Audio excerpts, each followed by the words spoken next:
बात करेंगे breast cancer awareness के बारे में। तो ब्रेस्ट कैंसर एक ऐसा कैंसर है जो सबसे ज़्यादा कॉमन है लेडीज़ में। It's the most common cancer in women all over world and this is the second most common cause of death in. क्यों अवेयरनेस इसके बारे में ज़रूरी है? क्योंकि ये एक ऐसा कैंसर है कि अगर इसके बारे में हमें जल्दी पता लग जाता है तो ये कम्प्लीटली क्योरेबल है। लेकिन अगर हमें लेट पता चलता है तो इसका क्योर पॉसिबल नहीं है। हाँ, इसका ट्रीटमेंट हो सकता है बट वो भी सिम्टोमेटिक ट्रीटमेंट होता है, उसका क्योर नहीं कर सकते if it is detected at an advance.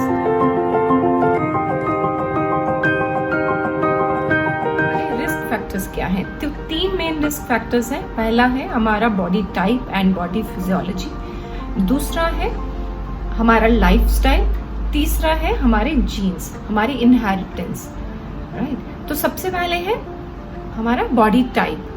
तो सबसे पहला रिस्क फैक्टर है एज, सबसे बड़ा और सबसे पहला risk factor, because after the age of 50 we are more prone to get breast cancer, right. तो दूसरा है एज ऑफ मिनार्की। अगर आपको पीरियड्स या मेंसेस आपके बहुत जल्दी शुरू हो गए, like less than 12 years of age, तो भी थोड़ा सा चांस आपका जो है कहते हैं रिस्क फैक्टर थोड़ा ज्यादा हो जाता है ब्रेस्ट कैंसर होने का। और थर्ड है एज ऑफ मेनोपॉज। अगर आपको मेनोपॉज लेट हो रहा है, average age of menopause is 52, तो अगर आपको मेनोपॉज आफ्टर 52 हो रहा है तो भी आपका स्लाइटली इंक्रीज चांस है ब्रेस्ट कैंसर का। And then fourth is your the density of the breast tissue. अगर आपका ब्रेस्ट टिश्यू ज्यादा डेंस है, माने कि ग्लैंड्स उसमें ज्यादा है, फैटी टिश्यू कम है, तो there is a little increase chance of breast cancer. And number 2 is हमारा लाइफस्टाइल, राइट। तो लाइफस्टाइल में क्या क्या आता है? लाइफस्टाइल में सबसे पहले आता है type of food we are eating. कुछ ऐसे फूड है अगर हम लेते हैं तो they decrease the chance of breast cancer, like rich in fibre, rich in flavonoids, जो कलर्ड वेजीज होती हैं, and flavonoids and carotenoids, then vitamin D. Then second is any kind of substance use. In India, there's not much of alcohol and tobacco use in women, but all over world, if there is, it is seen that tobacco and alcohol use increases the risk of breast cancer.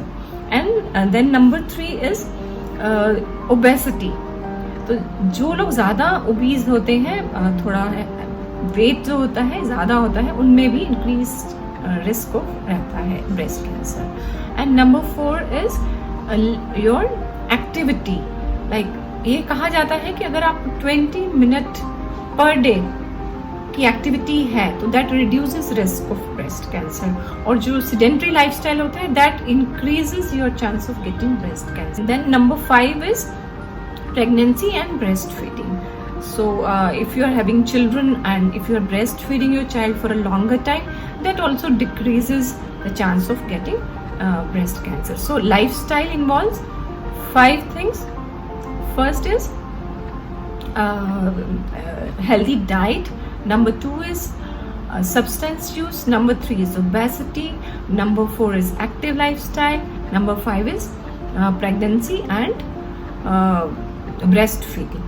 Then comes a third factor, that is your genes. If your close relative, your mother, your मासी, है ना, कोई भी आपके जो close में है उनको कभी ब्रेस्ट कैंसर रहा है ना, तो भी आपका ये slight increase risk of getting the breast cancer. So risk factor does not mean that you will get breast cancer, but all these combined together can increase the risk of getting breast cancer a little. Early signs क्या होते हैं breast cancer के, कैसे हमें खुद को examine करना है? तो उसके लिए एक फॉर्मूला है TLC। T माने टच, L माने लुक, C माने check. So touch, look and check. तो ये हमने क्या करना है, बहुत ही सिंपल तरीका है जो पूरे महीने में आपको सिर्फ एक ही बार करना है, and takes not more than 2 to 3 minutes. तो टच एंड लुक में आपने क्या करना है कि you have to, you can like when you go for, अब नहाने के लिए जब जाते हैं तो you have to examine your breast. And कैसे करना है, इसका भी 4 तरह का फॉर्मूला है. सबसे पहले मैं आपको बताऊंगी कौन से टाइम पे करना है. जब आपके पीरियड्स आ चुके होते हैं उसके हफ्ते बाद. ये क्यों करना है, बिकॉज नॉर्मली भी जो आपका ब्रेस्ट होता है वो लंपी हो सकता है, उसमें छोटे छोटे गांठें आपको फील हो सकती हैं. वो कब फील होती हैं, जब पीरियड्स आने वाले होते हैं, या थोड़ा हैवीनेस फील हो सकता है. So that's a normal thing. लेकिन जब पीरियड्स आ चुके होते हैं, जब आप उस टाइम चेक करोगे, that will give you the best result. उस टाइम पे आपको पता चलेगा कि क्या चेंज आ रहा है. So best time is after your period, after a week और 10 days after your periods. So time is this and then is the area. कहाँ पे आपको देखना है. Area is your chest, your breast and the under arm area. 3 areas, chest, breast and under arms area. तो ये 3 areas आपको check करने हैं. कैसे चेक करने हैं, आपको अपनी फिंगर्स की, ये जो पैड्स होते हैं फिंगर पैड्स के साथ, not with the finger tips, right. कैसे करने हैं, with the finger pads, right. And 4th thing is check क्या करना है आपको, क्या देखना है. इसके लिए भी आपको 7 चीजें देखनी है. कितनी चीजें, 7 चीजें. 4 चीजें आपने देखनी है ब्रेस्ट के अंदर, 4 चीजें देखनी है ब्रेस्ट के अंदर, और 3 चीजें देखनी है अपने निप्पल के अंदर. तो 4 चीजें जो ब्रेस्ट के अंदर देखनी है वो क्या है, इसको मैंने फॉर्मूला दिया है LCDS. तो L क्या देखना है, L इज द लंप. कोई भी आपके ब्रेस्ट में कोई लंप माने कोई भी मैस है, कोई गांठ है, उसको देखना है. फिर है C कलर, कोई रेडनेस है कहीं पे, वो आपको चेक करना है in all the areas, chest, breast and armpit, right. फिर then D is the Dimple.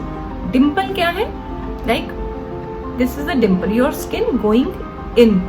ये क्यों होता है, क्योंकि जो लंप होता है वो स्किन को अंदर की तरफ खींच लेता है, वो स्किन से अडेयर हो जाता है तो स्किन अंदर को चली जाती है. तो that is why Dimple.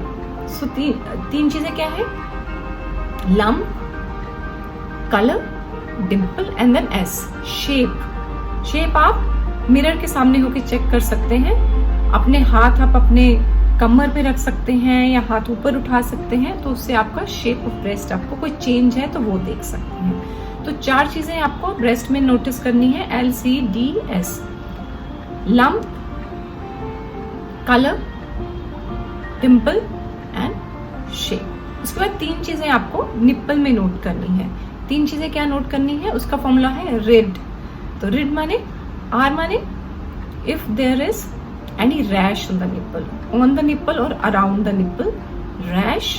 then I for inversion माने निप्पल अंदर को गया हुआ है. तो कुछ लेडीज के पहले से ही अंदर होता है तो उसको abnormal नहीं लेना है, लेकिन अगर बाद में अंदर जाता है तो then you have to really get it checked out.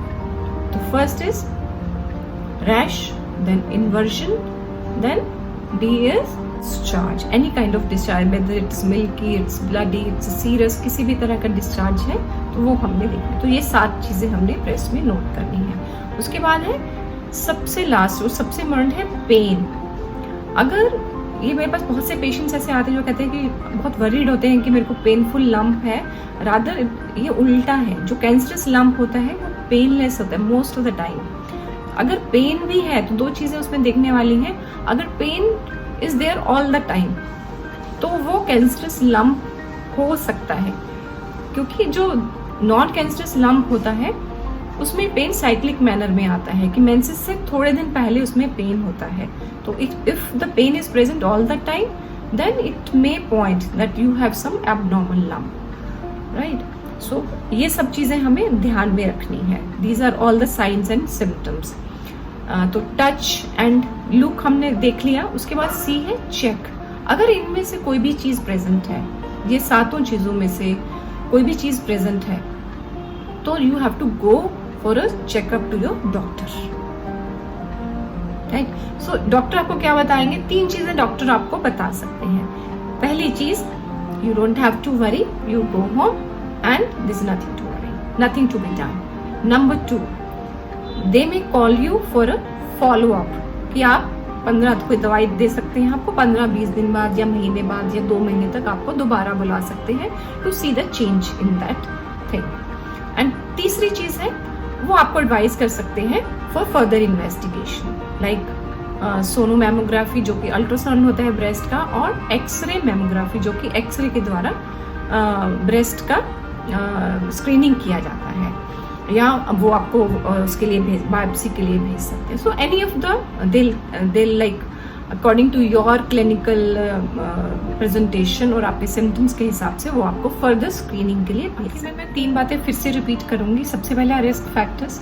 कुछ रिस्क फैक्टर्स हैं जो हम कंट्रोल में नहीं कर सकते, जैसे कि जेनेटिक्स और हमारा बॉडी टाइप। लेकिन कुछ रिस्क फैक्टर्स हैं जो हम देख सकते हैं, जैसे कि हमारा लाइफस्टाइल। लाइफस्टाइल में क्या आता है? Healthy eating habits, reduce substance use और no substance use. Number 3 is active lifestyle. तो ये 3 चीजें हमें अडॉप्ट करनी है to reduce the risk factors for breast cancer. And then number 2 is हमारा सेल्फ एग्जामिनेशन का habit. So fall into this habit of self-examination every month, 7 days after your periods. So that will take hardly 2 to 3 minutes. And if you notice anything abnormal, go to your doctor. Don't hesitate to go to your doctor. And number 3 is go for screening after the age of 40. It can be a sonomammography or it can be an X-ray mammography. Just consult your doctor and go for screening tests. And last but not the least, now you know how important it is to know about breast cancer, what are the risk factors, how to examine yourself, when to go to a doctor. Because early detection is the only thing which can lead to cure. There's nothing which can prevent the cancer, but early detection can lead. Last but not the least, spread this knowledge around. Educate each and every woman around you. We owe this responsibility to our near and dear ones. We owe this responsibilities to our society. I have done my job. Now it's up to you to spread this knowledge. Wish you all the best and take care.